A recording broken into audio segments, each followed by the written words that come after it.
मी सावित्रीबाई ज्योतिराव फुले या मालिकेच्या आजच्या भागामध्ये आपण बघूया. इथे सावित्रीने गणूला आवडतो म्हणून आणि इथे शाळेला जागा मिळाली म्हणून शिरा बनवलेला असतो आणि ती आपल्या हाताने गणूला तो शिरा भरवत असते. तेव्हा इथे पारूला त्या गोष्टीचं कौतुक वाटत असतं, पण रखमाला वाटत नसतं. ते म्हणतात ना, दुश्मन हे बाहेरचे परवडले पण घरातले नाही. कारण त्यांना आपण काही बोलू सुद्धा शकत नाही. ते घर पोखरत असतात तरीसुद्धा आपण लक्ष देत नाही. तसं काहीसं रखमाच्या बाबतीत घडलेलं असतं. ती एखाद्या वाळवीप्रमाणे त्या घराला पोखरण्याचं काम करत असते. येते आणि म्हणते, "अगं बाई, वा वा वा वा वा, काय लाड चाललेत. इथे हाताने शिरा भरवला जातोय, कौतिक केलं जाते का?" तेव्हा पारू काय म्हणते, "असं का बोलताय सासूबाई? आता पतूर सगळं काही जाऊबाईच तर करत होत्या." ती म्हणते, "व्हय का? अगं पारू, तू लई भोळी आहेस. आत्तापर्यंत ती करत होती का सगळी ती नाटकं होती?"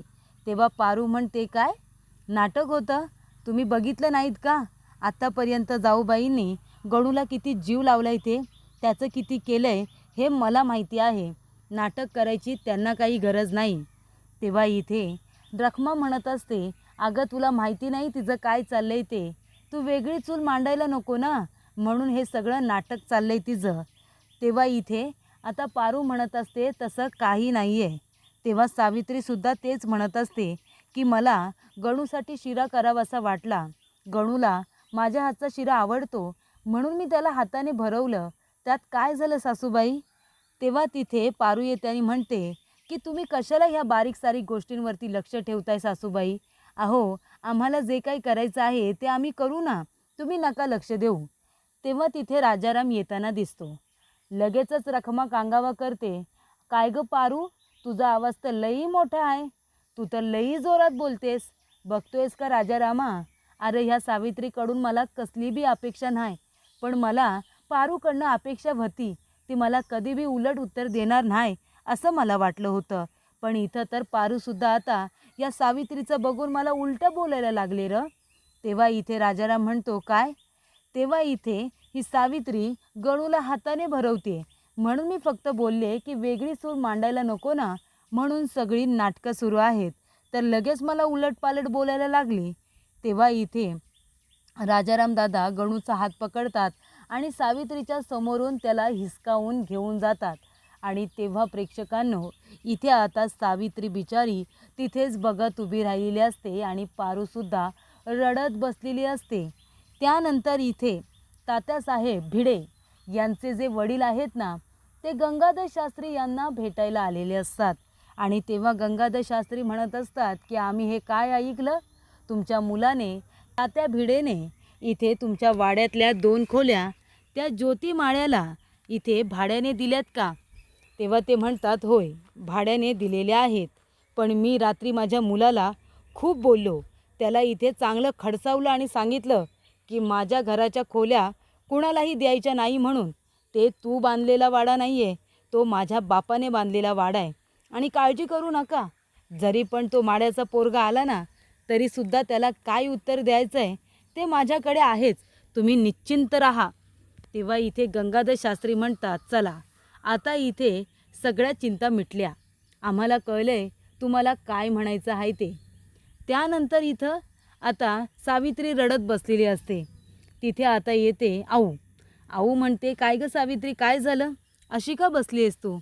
तेव्हा सावित्री म्हणते, "आऊ, आता तुम्हीच सांगा, माझं काय चुकलं?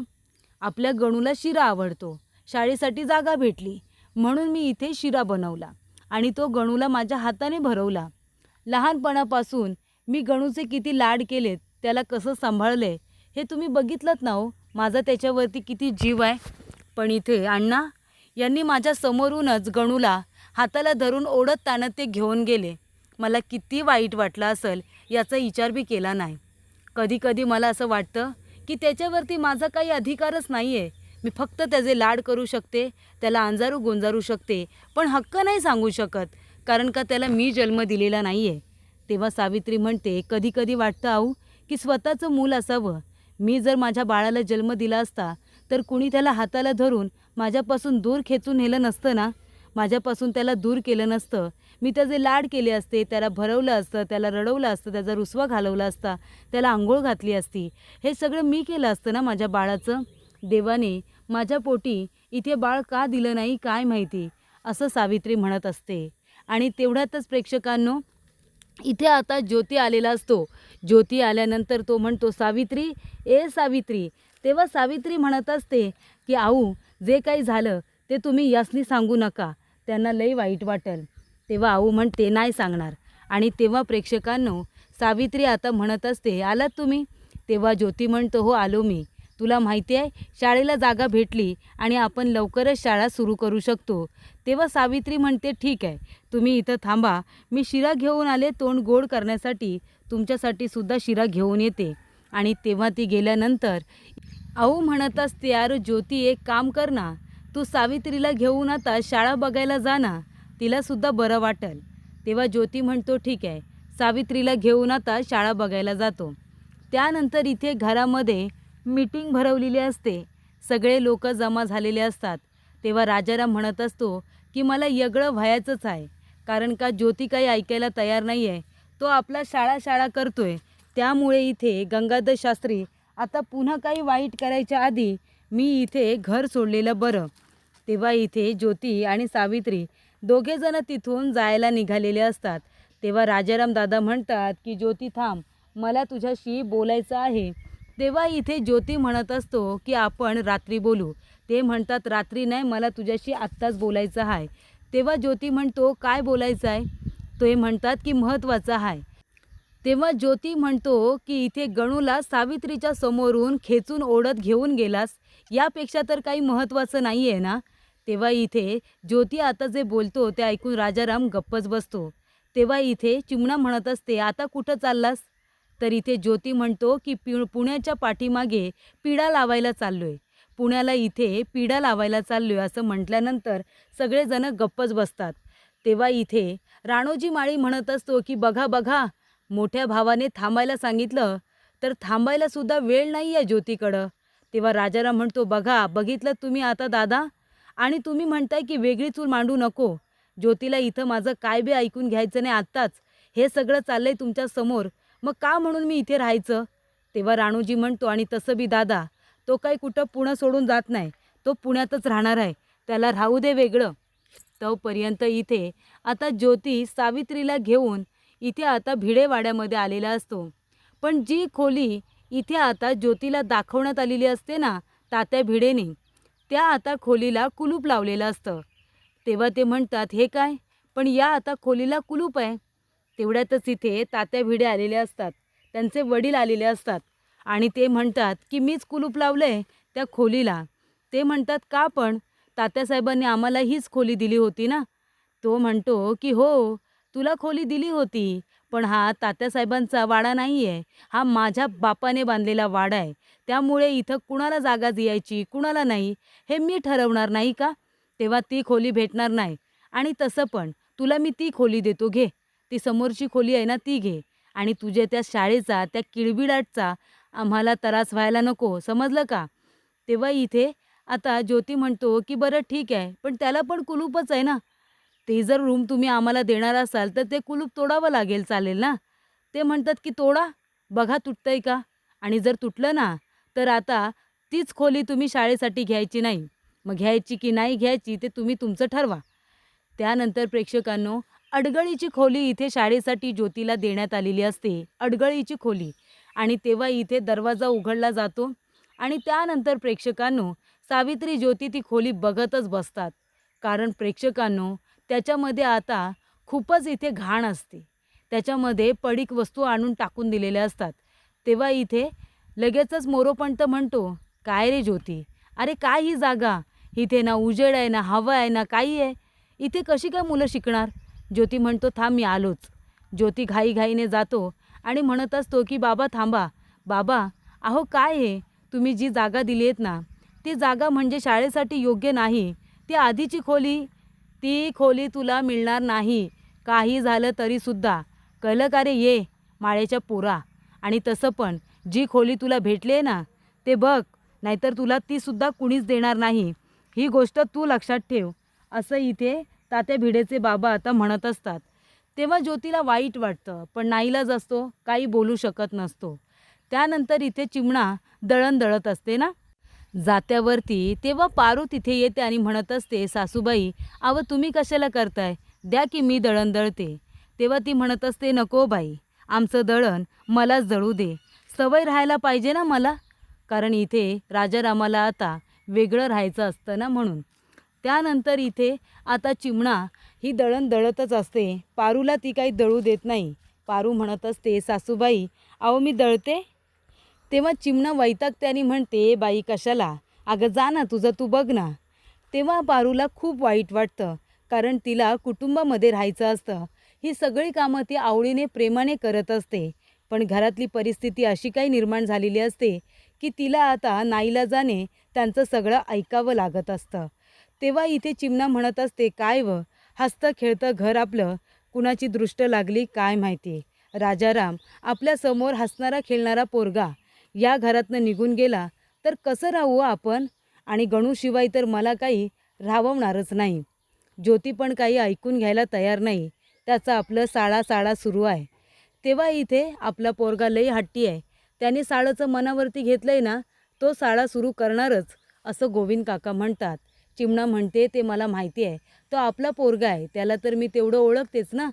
त्यानंतर इथे मोरो म्हणत असतो, अरे काय हे ज्योती, अरे इथे कशी काय शाळा सुरू करायची. मी तर म्हणतो की इथे शाळा सुरू करायला नको, अरे मुली इथे शिकणार तरी आहेत का. तेव्हा इथे ज्योती म्हणतो, पण आता आपल्याकडे दुसरा काही पर्याय नाही आहे. ठीक आहे, तुमचा नकार असेल तर मी तात्यासाहेबांजवळ बोलतो आणि ही जागा आता नको म्हणून सांगतो. 2-3 दिवसानंतर ते येतील आणि मग आपल्याला दुसरी जागा दाखवतील. ते घरामध्ये नसल्यामुळे त्यांच्या वडिलांनी डाव साधला. तेव्हा इथे मोरोपंत म्हणतो, बरं चल निघूया, 2 दिवसानंतर येऊ. तोपर्यंत सावित्री तिथून बाहेर पडलेली असते. ज्योती म्हणतो, हे काय सावित्री कुठे गेली. तेव्हा इथे मोरोपंत म्हणत असतो, अरे वहिनींना सुद्धा ही जागा आवडली नसेल ना, बिचाऱ्यांना इथे वाईट वाटलं असेल, त्या आपल्या आधीच बाहेर पडल्या असतील. आणि तसंही ह्या अशा अडगळीच्या खोलीमध्ये कोण रे शाळा सुरू करणार. तेवढ्यातच बाहेर जात असताना सावित्री हातामध्ये झाडू घेऊनच उभी असते. ती म्हणत असते की मालक अहो जागा कुठली बी असू दे, आपण ती साफसफाई करून चांगली लख्ख करूया ना. आणि तसंही आपण इथे शिवरायांचे मावळे आहोत असं समजूया की हा तोरणा किल्ला आहे, ही शाळा म्हणजे तोरणा किल्ला, आणि आपण इथेच तोरण बांधूया आणि आपण शाळा सुरू करूया. तेव्हा इथे सावित्री लगेचच सुरुवात करते. तेव्हा ज्योती तिचा हात पकडतो, तिच्या हातातून झाडू घेतो. तेव्हा सावित्री म्हणते, मालक अहो तुम्ही हे काय करताय. तेव्हा ज्योती म्हणतो, का, हा जर तोरणा किल्ला आहे आणि तू जर इथे मावळा आहेस तर मग मोहीम फत्ते करण्याचा अधिकार फक्त तुझा आहे का, आम्ही पण मोहिमेमध्ये आहोत. तेव्हा इथे लगेचच मोरोपंत म्हणतो, आणि आम्ही इथे आता स्वराज्याचे पेशवे आणि तो सुद्धा मडकी वगैरे फुटकी सगळी बाहेर नेऊन ठेवत असतो. तेव्हा प्रेक्षकांनो, चिमणा आणि इथे दादा दोघांना फक्त एकच काळजी असते की 2 भाऊ राम लक्ष्मणासारखे लहानपणापासून एकत्र राहिले, एकमेकांना जीव लावला आणि आता दोघे जण वेगवेगळे राहणार. ज्योती जे काही वागतो ते आपल्याला पटत नाही, पण तो घरामध्ये नसतो तर कर्मसुद्धा नाही. आपण आपल्या 2 मुलांशिवाय कसं राहायचं काही कळत नाही.